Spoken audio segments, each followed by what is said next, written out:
Bien.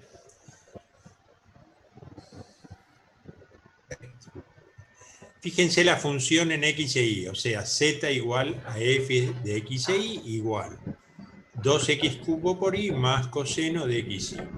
Bien. Yo calculo sus derivadas parciales. Bien.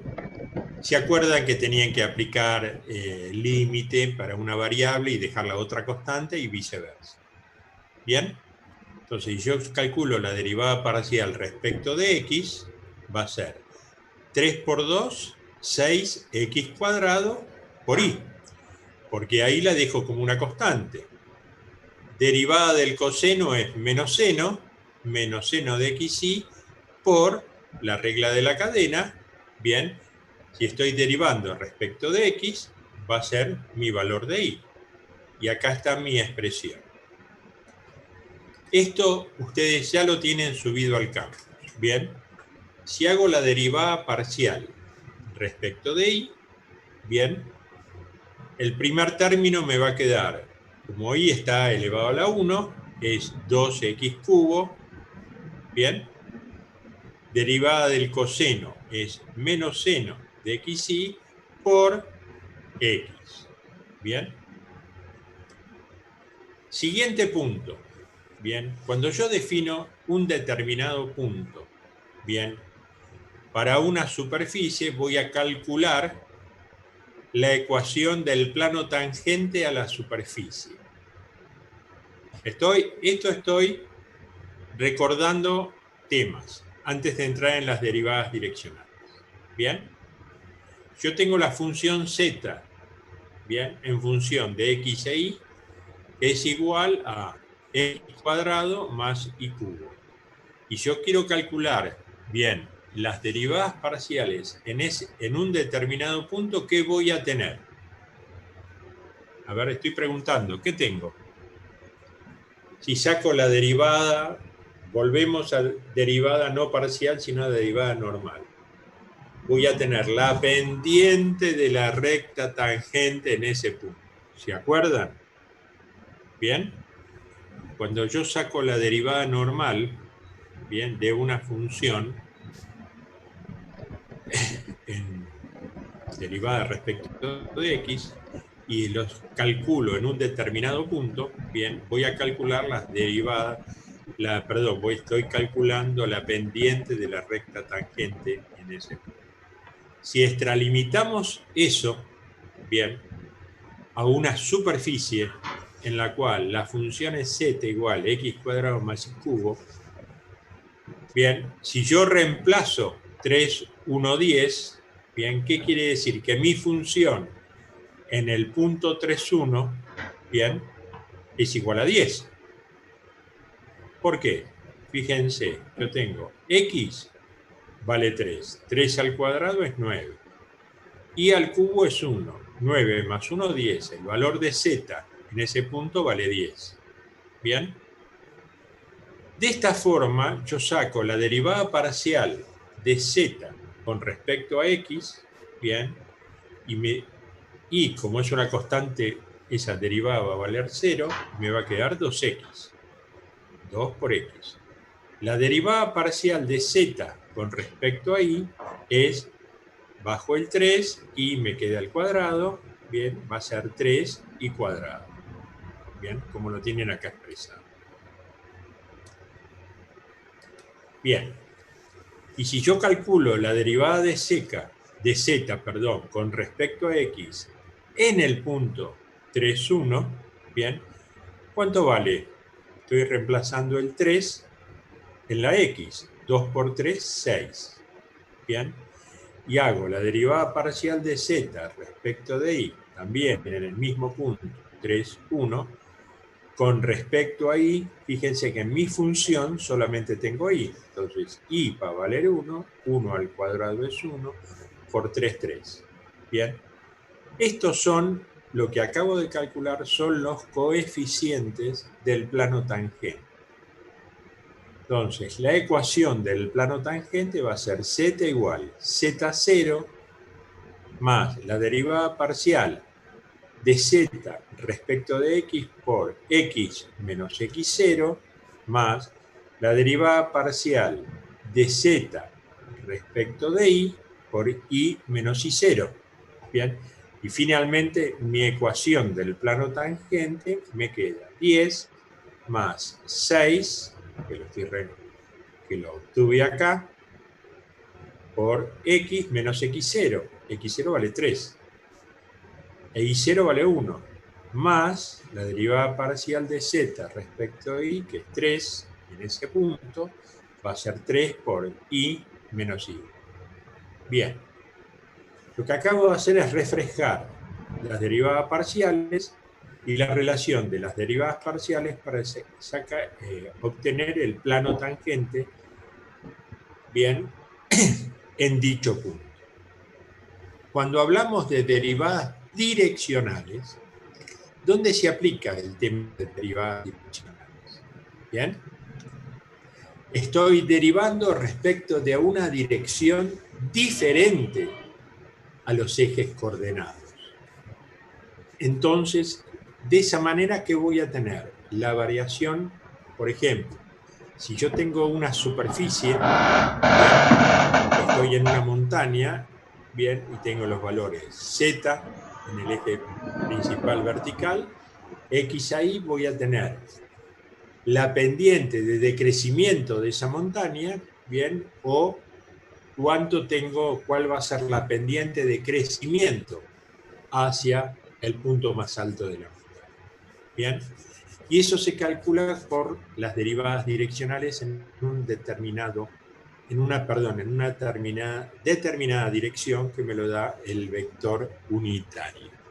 Bien, entonces, esta es la definición, es muy simple: calcular la derivada direccional con respecto al vector b, que corta, de la función, bien, en x0, bien, va a ser el límite, como habíamos planteado anteriormente, de x0 en ese punto más h por el vector unitario, menos f de x0.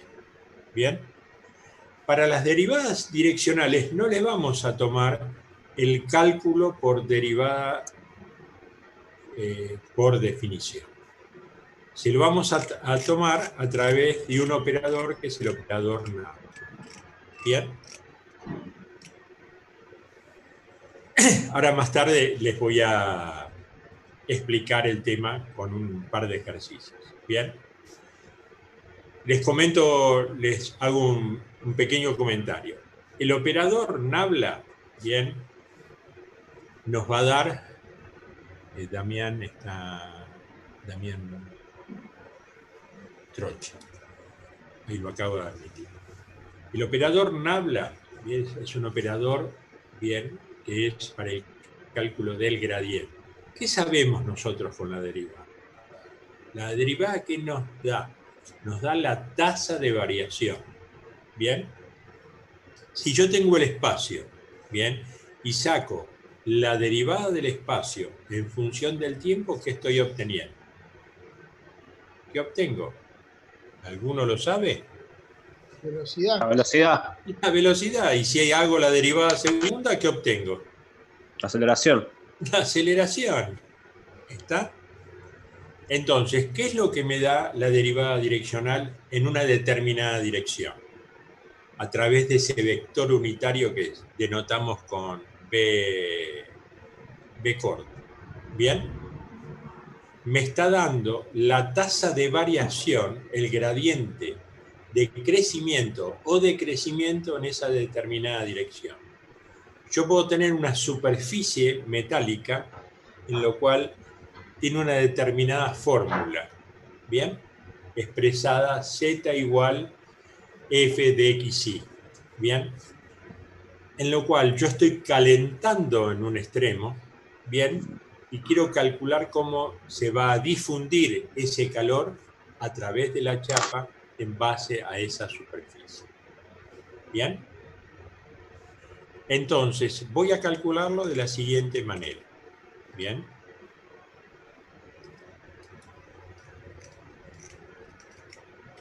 Fíjense, si estoy viendo 3 dimensiones, voy a derivar, bien, con respecto a y, con respecto a j y con respecto a k.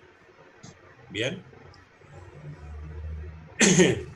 Este es un ejemplo de la derivada direccional hecha por definición. Bien. Este PDF ustedes lo tienen subido al campus. Bien. ¿Qué es lo que hacen? Reemplazan como ya lo vimos anteriormente y no me quiero detener acá. ¿Cómo se calcula? En base. Bien. Cuando yo hablo de un vector unitario, bien, ¿cómo se calcula el vector unitario? Bien, yo voy a tener un valor en X, o un valor en Y, un valor en J y un valor en K. Bien, ese valor en Y, para sacar el valor unitario, voy a hacer, si es vale 3, o sea, si mi vector es 3 y 5, bien, va a ser 3 dividido el módulo de 3 al cuadrado más 5 al cuadrado. Bien, ese va a ser mi vector unitario sobre el eje Y. Bien, y mi vector unitario sobre el eje J, bien, va a ser 5 dividido el módulo raíz cuadrada de 3 al cuadrado más 5 al cuadrado, por ejemplo. Bien, les voy a compartir, esperen un segundito, un par de ejercicios. ¿Entendieron lo que es derivada direccional? Más o menos. Bueno, se lo voy a mostrar con ejercicio. Sí, A ver profe. si tengo... Primero les voy a mostrar esto. Sí. Bien.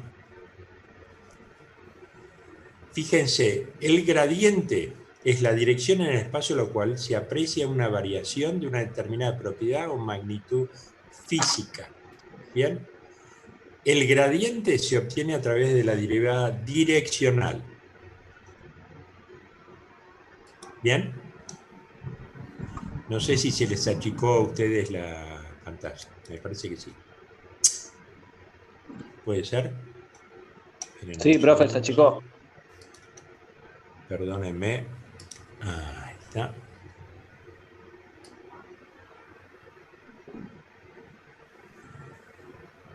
Por ejemplo, ustedes vieron física, ¿no es cierto? Sí. Intensidad de campo eléctrico. Potencial. ¿Lo vieron? Estamos en eso. Lo estamos viendo ahora. Bien. Si yo tengo intensidad de campo eléctrico, bien, yo tengo dos cargas eléctricas, una carga positiva y una carga negativa. Dos pelotas. Bien.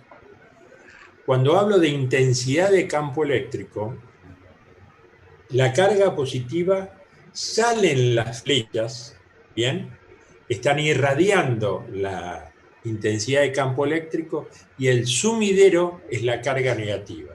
Y el sumidero está marcado de esta manera. Bueno, o sea, tenemos 10 minutos y después vuelvo a conectar el Zoom. ¿Bien? Entonces, acá me estáis diciendo, bien, que mi intensidad de campo eléctrico está ingresando a mi carga negativa. Bien.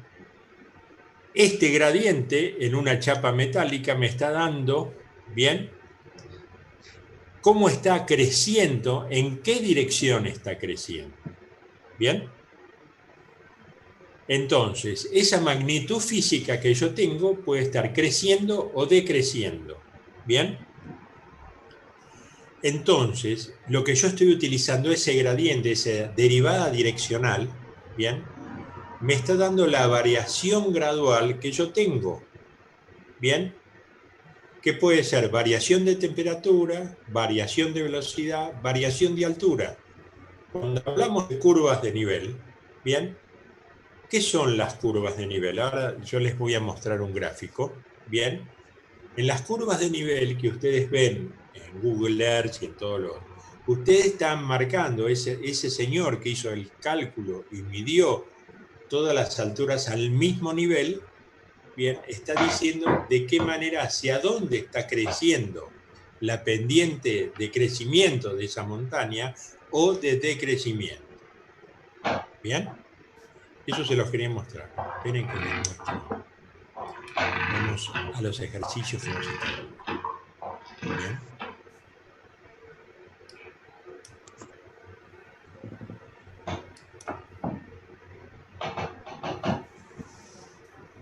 ejemplo, ¿bien?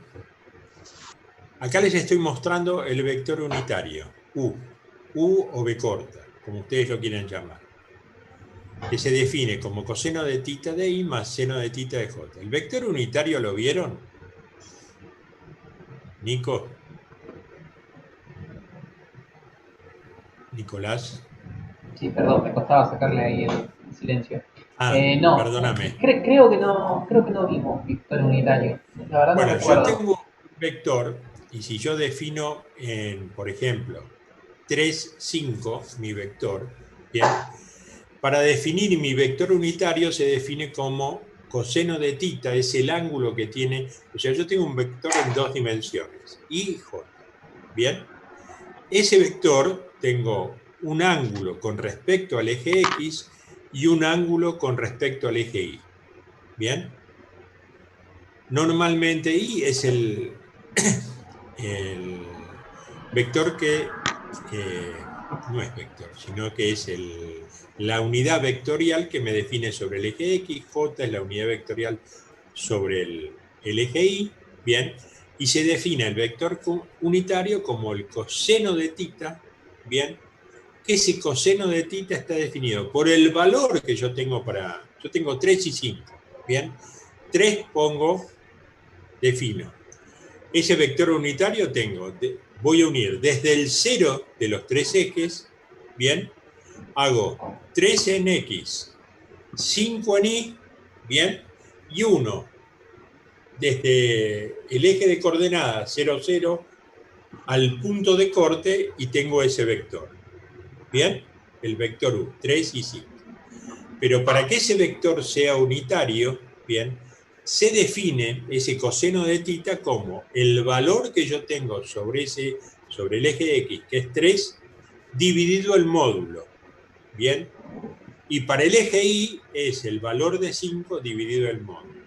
Si es 3 y 5, por ejemplo, el módulo va a ser raíz cuadrada de 3 al cuadrado más 5 al cuadrado. Bien, 5 al cuadrado es 25.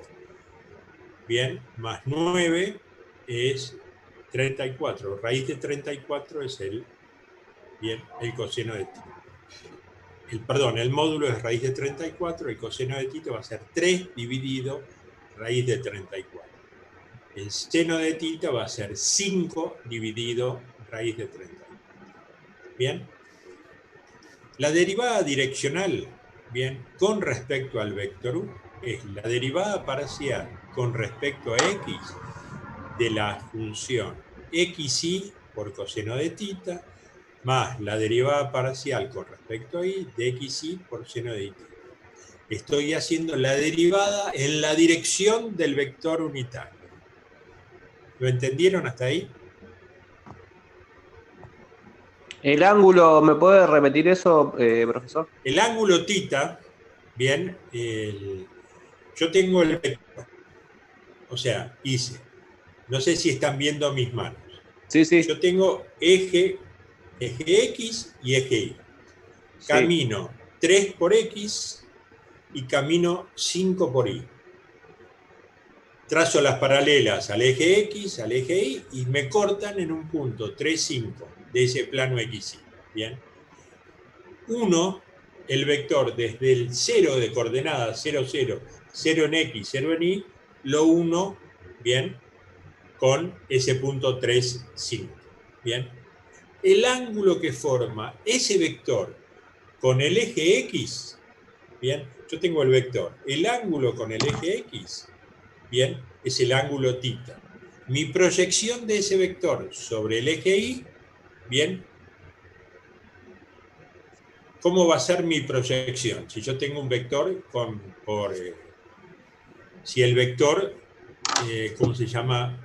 Vale 1.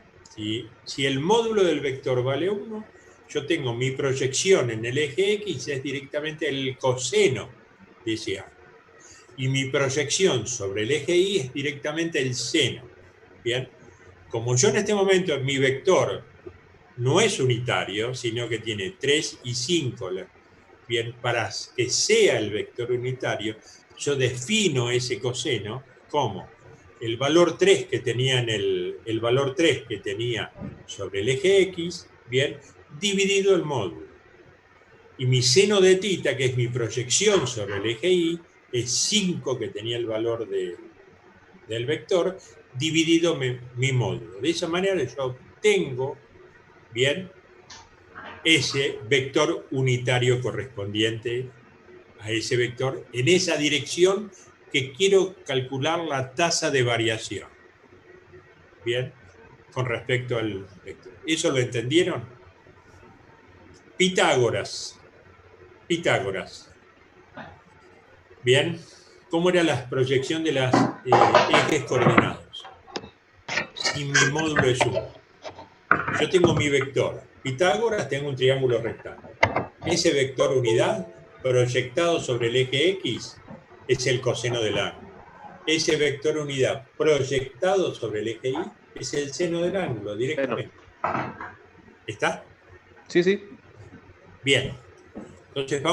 Entonces, como la realidad es que yo quiero calcular esa tasa de variación de una superficie, etcétera, bien, que realmente, o sea, depende el lugar donde yo quiera estar ubicado, o de una superficie cualquiera, bien, se calcula a través del vector unitario de esa dirección. Bien, se le puede llamar U, se le puede llamar B, etc. Bien, entonces, yo tengo esta función XY. ¿Esta la podés graficar, Nico, con GeoGebra? Perdón, Nico, capaz que te estoy... No sé, hago clic en el micrófono y No, no se no deja te de preocupes, silenciar. no te preocupes, Nico. Más No pasa adelante nada igual. Pero sí, tengo sí, yo unas creo que sí. figuras que pueden ver para que puedan visualizar. Sí, ahora Bien. la pruebo de graficarla y sí. Yo tengo una Y ahora superficie también voy a definida información. por esta función, XY. Bien. 4 menos X cuadrado menos un cuarto de Y cuadrado. Bien. Defino la dirección U como el coseno de pi sobre 3 en Y y el seno de pi sobre 3 en J. El ángulo es el mismo, es tita. Bien, nada más que uno va a ser el coseno y otro va a ser el seno. Pi 180 dividido 3, ¿cuánto es? 60. Va a ser el coseno de 60 y el seno de 60. Bien. Acá tenemos una figura, Nico. Despreocupate. Genial, genial. Bien. Esta es la figura. Bien, parece un paraboloide mirando para abajo. La superficie es 4 menos X cuadrado menos un cuarto de Y cuadrado. ¿Lo pueden ver acá? La función. Y esta es la figura. ¿Cómo, profe? ¿Lo puede decir otra vez? Sí. La